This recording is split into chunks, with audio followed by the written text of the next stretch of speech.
Hello नमस्कार दोस्तों, welcome back to my YouTube channel. आप सभी का स्वागत है आज की करंट अफेयर की क्लास में। तो जैसे कि आप सभी जानते हैं कि हम करंट अफेयर्स साथ में जो है वो स्टैटिक जीके के इंपॉर्टेंट क्वेश्चंस को डिस्कस करते हैं। जो कुछ आप लोगों के इन्हीं क्वेश्चन से रिलेटेड आपके पास जो है वो इन्फॉर्मेशन आप लोगों को प्रोवाइड कराई जाती है। और ये वाली जो क्लासेस हैं, जो करंट अफेयर्स की क्लासेस हैं, अगर आप इंडिया के किसी भी एग्ज़ाम की तैयारी कर रहे हो, चाहे वो पुलिस का एग्ज़ाम है, किसी भी स्टेट का एग्ज़ाम है, पटवारी का एग्ज़ाम है, पंचायत सेक्रेटरी का एग्ज़ाम है, या बैंकिंग का कोई भी एग्ज़ाम है, टीचिंग का कोई भी आपका स्टेट लेवल का एग्ज़ाम है, या फिर सेंटर लेवल का एग्ज़ाम है, या कोई भी कॉम्पिटिटिव एग्ज़ाम, सभी के लिए आप लोगों के लिए ये करंट अफेयर्स जो है वो बहुत ही ज़्यादा इम्पॉर्टेंट रहने वाले हैं। ठीक है।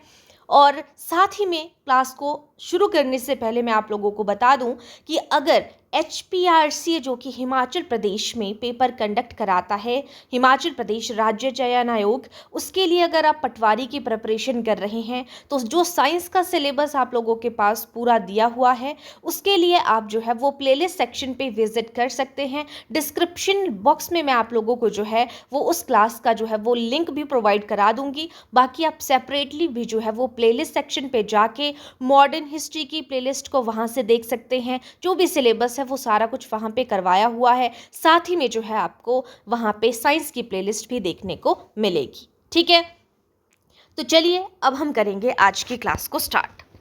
हमारा सबसे पहला क्वेश्चन यहाँ पे इम्पॉर्टेंट क्वेश्चन है, who has recently been appointed as the new secretary of the ministry of earth sciences. ठीक है, तो जब भी कोई भी अपॉइंटमेंट की हम बात करते हैं वो मोस्ट इम्पॉर्टेंट क्वेश्चन बन जाता है।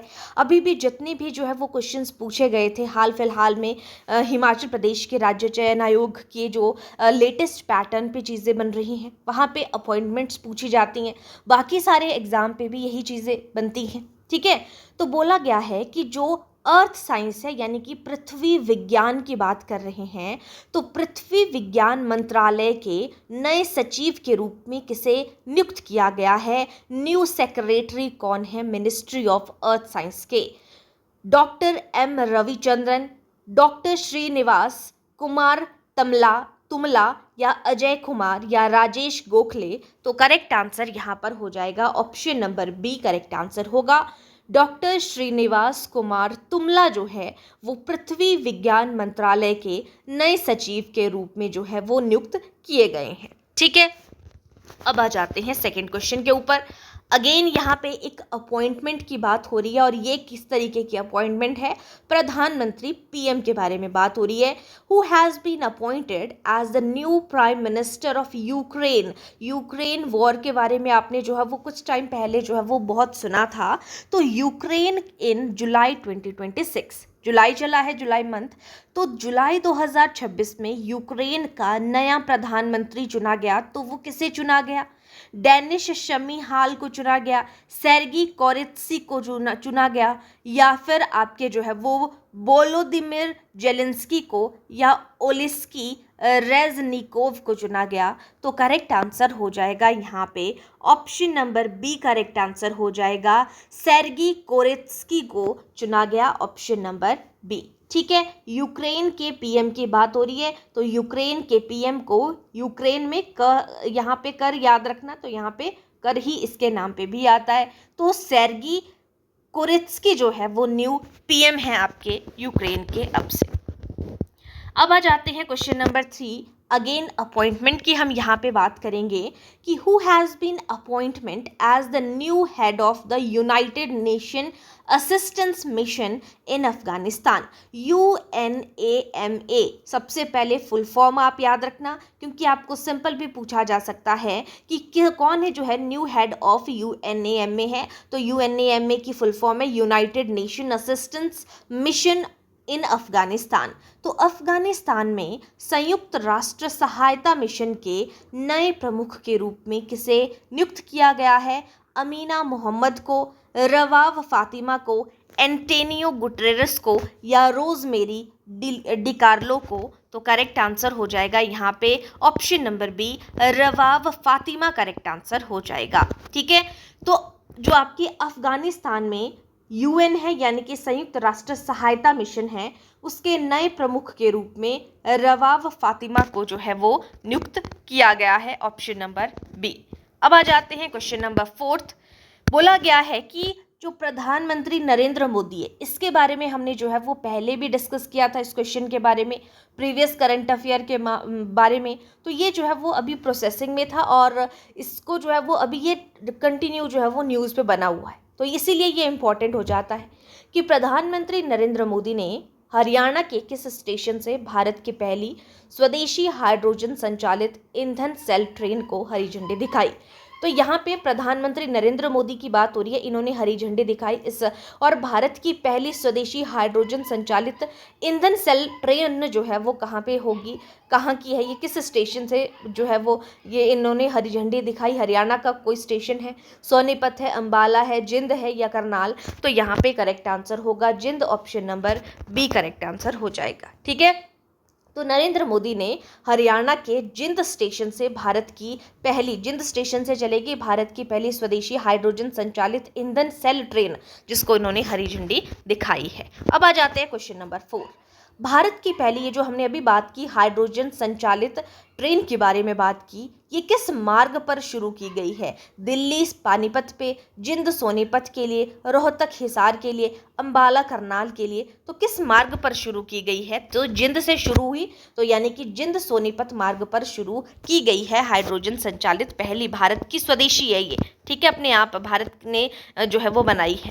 नेक्स्ट क्वेश्चन है, at which historical site was the foundation stone of a state of the art Sikh museum laid? जो यहाँ पे आधुनिक की हम बात कर रहे हैं, अत्याधुनिक हिस्टोरिकल साइट की बात हो रही है, तो अत्याधुनिक सिख संग्रहालय की आधारशिला किस ऐतिहासिक स्थान पर रखी गई है? ये बात हो रही है। जो अत्याधुनिक है, बहुत ही आधुनिक था, जो मॉडर्न था एक तरीके से सिख संग्रहालय, उसकी आधारशिला रखी गई है। तो कौन सा आपका हिस्टोरिकल साइट था जहां पर रखी गई है इस सिख संग्रहालय की आधारशिला? तो अमृतसर पर, पटियाला पर, कुरुक्षेत्र या आनंदपुर साहिब? तो करेक्ट आंसर होगा कुरुक्षेत्र पर रखी गई है। Option number C correct answer होगा। ठीक है, तो कुरुक्षेत्र पर जो है वो आपके सिख संग्रहालय की आधारशिला रखी गई है। नेक्स्ट क्वेश्चन पे चलेंगे, question number 7। Which state has passed the ease of doing business bill 2026 for MSMEs? MSME के लिए ease of doing business bill 2026 एक बिल आया, ease of doing business bill, किस राज्य ने पारित किया है? तो ये करेक्ट आंसर हो जाएगा छत्तीसगढ़ ने पारित किया है। Option number B, easy of doing business bill Chhattisgarh राज्य ने पारित किया है एमएसएमई के लिए। अब आ जाते हैं question number 8। India's longest underground natural flow water tunnel is being constructed under the Bargi diversion project in which state? बोला जा रहा है कि जो बरगी व्यपर्दन परियोजना के तहत, यानी कि बरगी डाइवर्जन प्रोजेक्ट जो है उसके तहत भारत की सबसे लंबी बन रही है भूमिगत प्राकृतिक बहाव जल सुरंग किस राज्य में बनाई जा रही है? प्राकृतिक बहाव वाली जो जल सुरंग है, भूमिगत है, भूमि से जो जल निकलता है प्रकृति के तौर पे, उसकी जल सुरंग की बात हो रही है, तो वो किस राज्य में बनाई जा रही है? करेक्ट आंसर हो जाएगा हमारे पास यहाँ पे option number B correct answer होगा, मध्य प्रदेश यहाँ पे करेक्ट आंसर बनेगा। मध्य प्रदेश में बनाई जा रही है भारत की सबसे लंबी भूमिगत प्राकृतिक बहाव जल सुरंग। ठीक है, मध्य प्रदेश, मध्य में बन रही है, ऐसे आप याद रख सकते हो। नेक्स्ट क्वेश्चन है, which city hosted the 5th BIMSTEC national security adviser meeting? NSAs meeting की बात हो रही है यहाँ पे, नेशनल सिक्योरिटी एडवाइजर्स। तो 5th बिम्स्टेक की बिम्स्टेक देशों के, जो बिम्स्टेक देश हैं, उनके राष्ट्रीय सुरक्षा सलाहकारों की 5वीं बैठक किस शहर में आयोजित हुई? बिम्स्टेक देशों की तो नई दिल्ली में जो है वो आयोजित हुई। 5वें बिम्स्टेक नेशनल सिक्योरिटी एडवाइजर की मीटिंग की यहाँ पे बैठक जो आयोजित हुई वो New Delhi. Option B correct answer होगा। अब आ जाते हैं क्वेश्चन नंबर 10 पे। बोला जा रहा है India's largest high altitude organised floriculture park is being developed in which reason?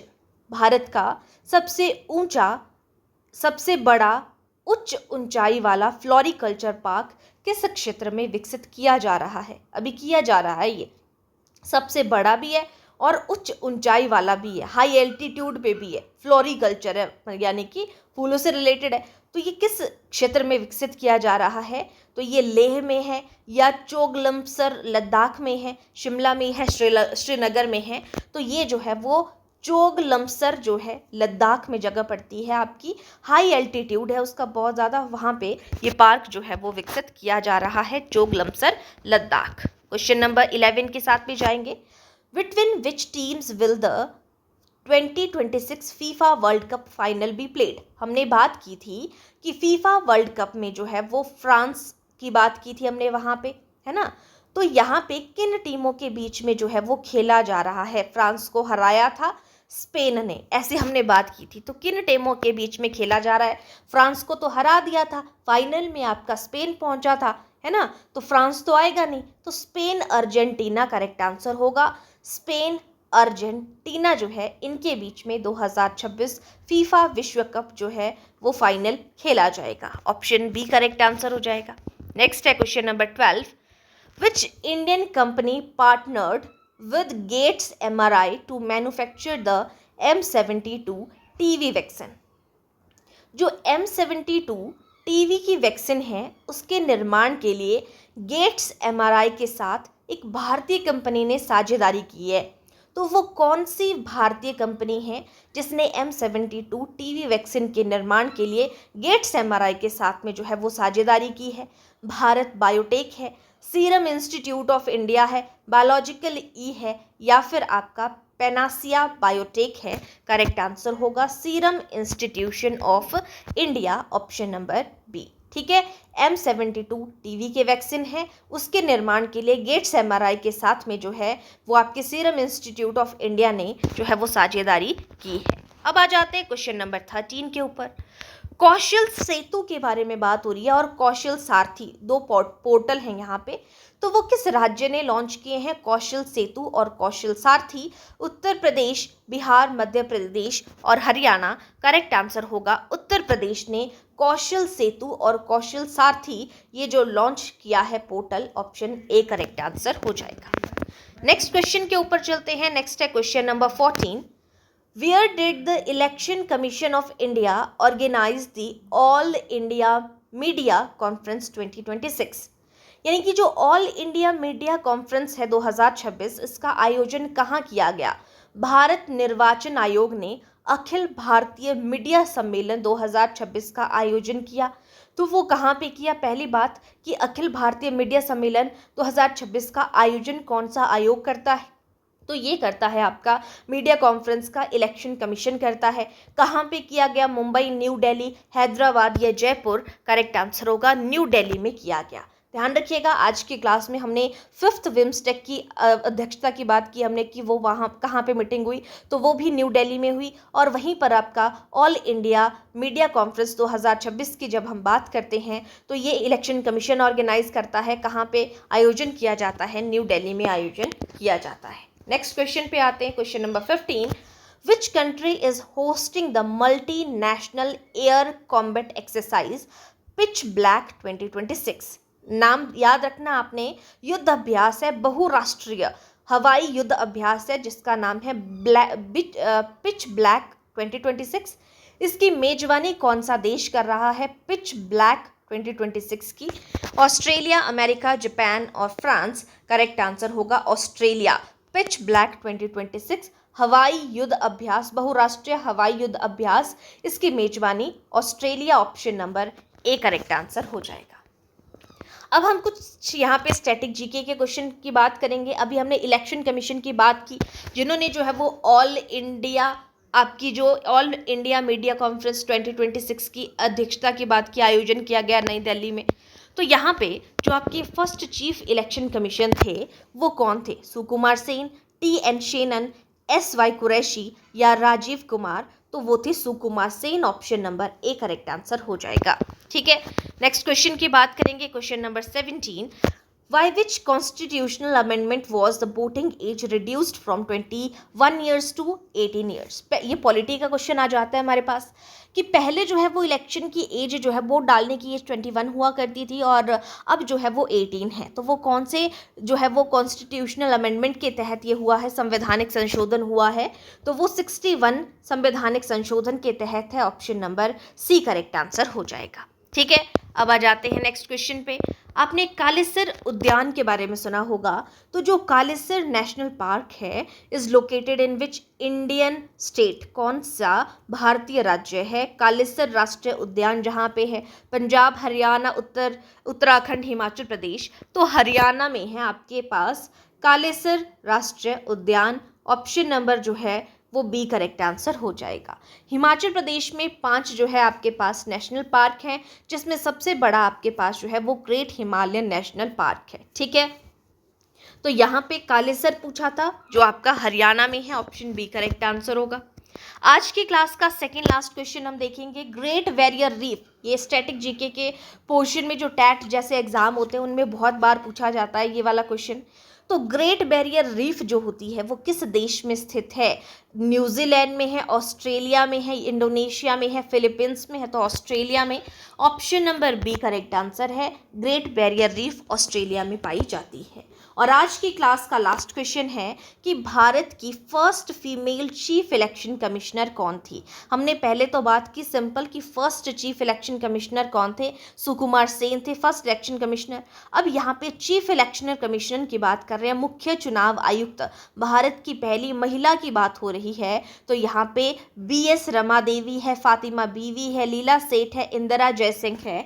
तो हम चुनाव आयुक्त की बात कर रहे हैं, रमा देवी करेक्ट आंसर होगा। रामा देवी, VS रामा देवी यहाँ पे हमारे पास जो है वो भारत की पहली महिला मुख्य चुनाव आयुक्त थी। ठीक है, तो ये थे हमारे आज के क्लास के स्टैटिक जीके के क्वेश्चन और उसके साथ में इम्पॉर्टेंट करंट अफेयर्स बहुत ज़्यादा इम्पॉर्टेंट है आपके पास। जो भी अपॉइंटमेंट हमने आज की क्लास में बात की जिन सभी चीज़ों के बारे में, आई होप सारी चीज़ें आपको अच्छे से क्लियर हुई होंगी।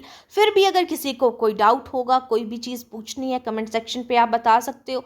ठीक है, और साथ में अगेन मैं आप लोगों को बता दूं कि जो भी HPRC हिमाचल प्रदेश में पटवारी का एग्ज़ाम, पंचायत सेक्रेटरी का एग्ज़ाम देने वाला है, तो वो स्टूडेंट जो है या इसके अलावा कहीं पर भी आपसे साइंस पूछी जा रही है, एक बार आप उन प्लेलिस्ट पे विजिट करिए, फिर वहाँ से देखिए कि आपको ये चीज़ें इंपॉर्टेंट कितनी लग रही हैं। वो बहुत इंपॉर्टेंट है, जितने भी क्वेश्चन उन टॉपिक से बनते हैं वो सारे के सारे मैंने आप लोगों को वहाँ पे करवाए हुए हैं। ठीक है, तो प्लेलिस्ट सेक्शन पे जा सकते हो, वहाँ पे आपको जो है वो साइंस की प्लेलिस्ट मिल जाएगी। 60 से 65 क्लासें हैं वहाँ पे, और साथ में जो है वो वहाँ पे मॉडर्न हिस्ट्री की क्लासेस भी प्लेलिस्ट आपको देखने को मिल जाएगी। उसके रिगार्डिंग और उसके अलावा भी किसी चीज़ के रिगार्डिंग अगर आपको कुछ पूछना है तो वो भी आप कमेंट सेक्शन पे मुझसे पूछ सकते हैं, और इस क्लास के डिस्क्रिप्शन में मैं आप लोगों को प्लेलिस्ट का लिंक जो है वो प्रोवाइड करा दूंगी। ठीक है, तो आज के लिए इतना ही, बाकी हम मिलते हैं नए इंपॉर्टेंट क्वेश्चंस के साथ में नेक्स्ट डे। Thank you.